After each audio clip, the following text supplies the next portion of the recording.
Bonjour, une petite vidéo pour parler de pinceau de polynôme scindé. C'est à partir d'un post qu'a mis Clément de Seguin-Pazis, DSP Initials, sur mathématiques.net. Et je l'ai trouvé sympathique ce post, donc je voulais le partager avec vous. Donc Clément de Seguin-Pazis, c'est quelqu'un qui travaille sur des problèmes il fait de la recherche sur des problèmes que même un étudiant de licence peut se poser. Disons, et ça c'est difficile, en fait, c'est difficile, parce que ce sont des questions qui sont non résolues, mais qu'on pouvait se poser dès le 19e siècle. Donc généralement, c'est des problèmes assez difficiles, comme on peut l'imaginer. Ce sont des problèmes, par exemple, de chercher des sous-espaces maximaux dans un espace vectoriel de dimension finie, possédant une propriété P qui peut être liée au rang, qui peut être liée à la diagonalisation, plus généralement à la réduction, etc. etc. Et il a écrit aussi un très très bel ouvrage d'introduction aux formes quadratiques, chez Calvage et Mounet, que j'ai eu l'occasion de faire travailler des étudiants en mémoire dessus. Il y a de quoi becter. Hein. Et bon, en plus, je dirais que Clément a toujours des méthodes créatives, élégantes. Hein, c'est pas comme ces trucs où on dirait que ça a été fait comme à la piñata, à l'aveugle et tout, à taper comme ça. Non, c'est une démarche éclairée. Et bon, on va voir un exemple là maintenant. Alors là, c'est un exemple, c'est juste un lemme intermédiaire qu'on peut voir comme un exercice dans une recherche de sous-espaces maximaux sur un corps fini lié à la trigonalisabilité. Donc on peut chercher un sous-espace maximal de matrice trigonalisable. Et voici un problème intermédiaire. Soit K un corps fini, on va supposer que K est supérieur ou égal à 3 en cardinal, D un nombre strictement positif, P et Q deux polynômes, P de degré D, Q de degré D-1, et il faut montrer que P plus TQ est scindé sur K, quel que soit T, dans K, si et seulement si, P est scindé sur K et Q divise P. Voilà, donc vous pouvez essayer de le faire. C'est un post récent sur mathématiques.net. Et regardez, bon, bah, évidemment, dans un sens, c'est assez facile. Si P est scindé sur K et Q divise P, alors forcément Q est scindé aussi. Et donc je peux ici mettre en facteur Q. Et quand je mets en facteur Q, ben, il va y avoir qu'un terme de degré 1, puisque là, ça c'est le degré D, ça c'est le degré D-1.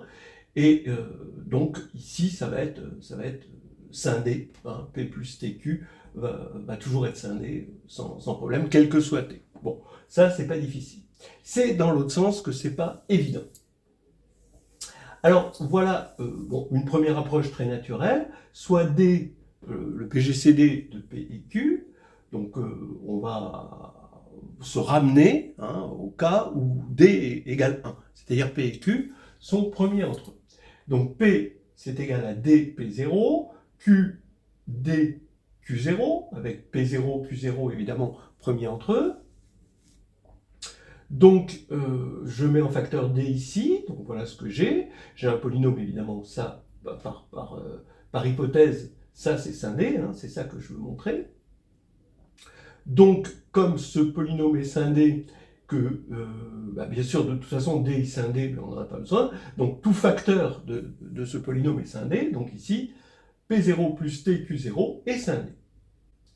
Et comme Q divise P, divisant par D des deux côtés, j'ai que P0 j'ai que Q0 divise P0. Bien.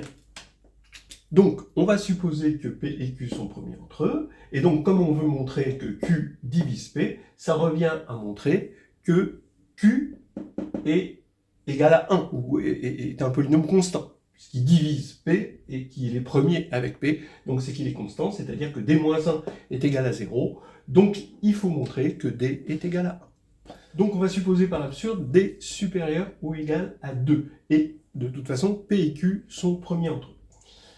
Alors, dès qu'on a un scalaire t de k, on a forcément un polynôme scindé, de degré supérieur ou égal à 2, donc forcément au moins une racine. Il y en a plusieurs a priori, mais je vais en choisir une que j'appelle alpha t, et j'ai une application qui va de k dans k, qui à t associe alpha t. Forcément, comme P et Q sont premiers entre eux, on ne peut pas avoir à la fois P de alpha t et Q de alpha t égale 0. Ça, c'est important, parce que ça va me permettre de montrer que alpha est injective. Regardez, si j'écris P de alpha t plus TQ de alpha t égale 0, je fais la même chose avec T', ici, voilà. Et là, qu'est-ce que j'ai? J'ai un système, et si j'ai alpha t égale alpha t', alors il va avoir pour solution P de alpha t, Q de alpha t. Et comme ils ne peuvent pas être simultanément nuls, d'après ce qu'on a dit, P et Q sont premiers entre eux, ça veut dire que ce n'est pas un système de Cramer, et donc le déterminant principal est égal à 0, donc T égale T'. Ce qui veut dire que alpha t égale alpha t' implique T égale T'. Donc, comme K est fini, l'injectivité implique la surjectivité. Donc c'est surjectif, à chaque alpha t, on va avoir un unique t. Ça veut dire finalement que alpha t est l'unique solution de ce polynôme, ce qui veut dire que P plus TQ est égal à x moins alpha t puissance d, puisqu'il n'a qu'une solution. Donc quitte à diviser P et Q par le coefficient principal de P, eh bien je peux supposer que P est unitaire. Pas Q, mais en tout cas P, oui. Et donc ici, ça me fait cette égalité-là. Voilà, ça c'est la partie élégante. Là maintenant, c'est peut-être un petit peu plus attendu, mais quand même c'est sympathique. Vous écrivez P avec les coefficients AI, je rappelle que AD est égal à 1, j'écris Q avec les coefficients BI, et regardez, je vais ici regarder les termes en D-1, en x puissance D-1, donc c'est AD-1 plus T BD-1 qui est égal à moins D alpha T.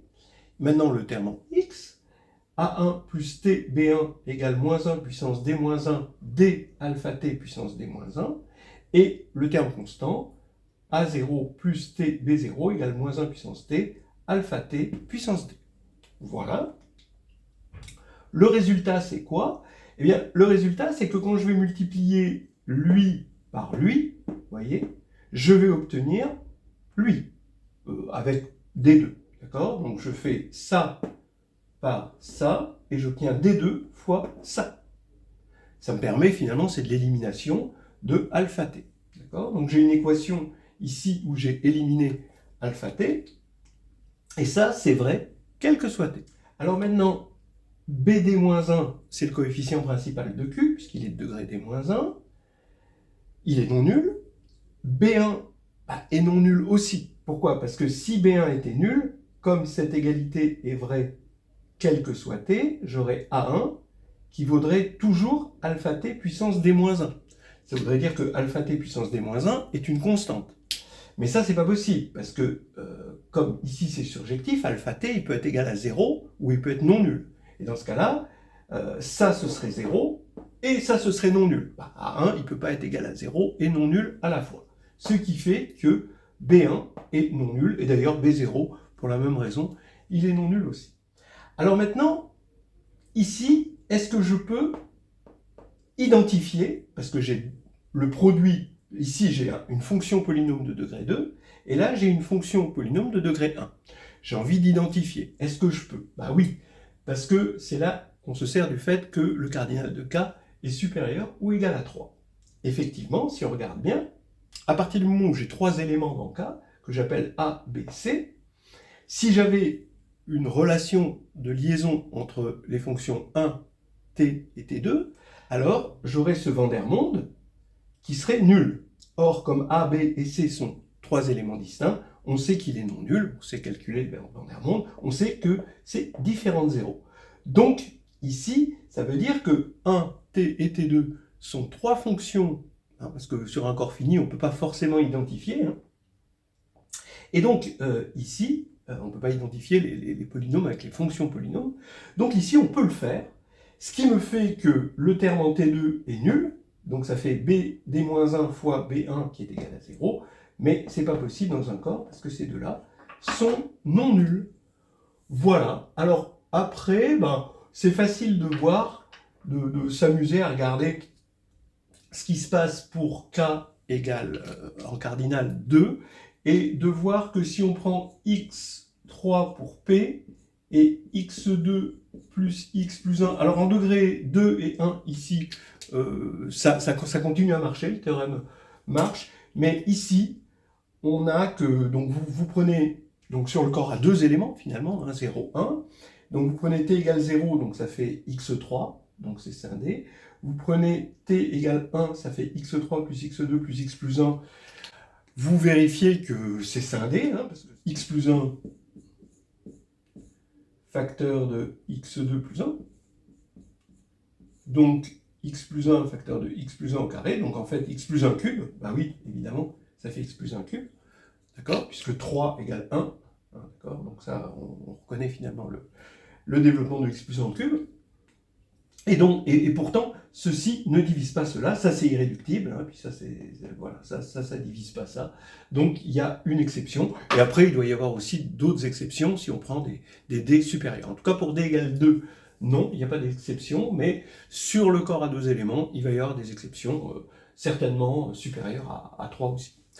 Voilà, c'était un joli exercice sur des pinceaux de polynômes scindés par Clément de Seguin-Bazis.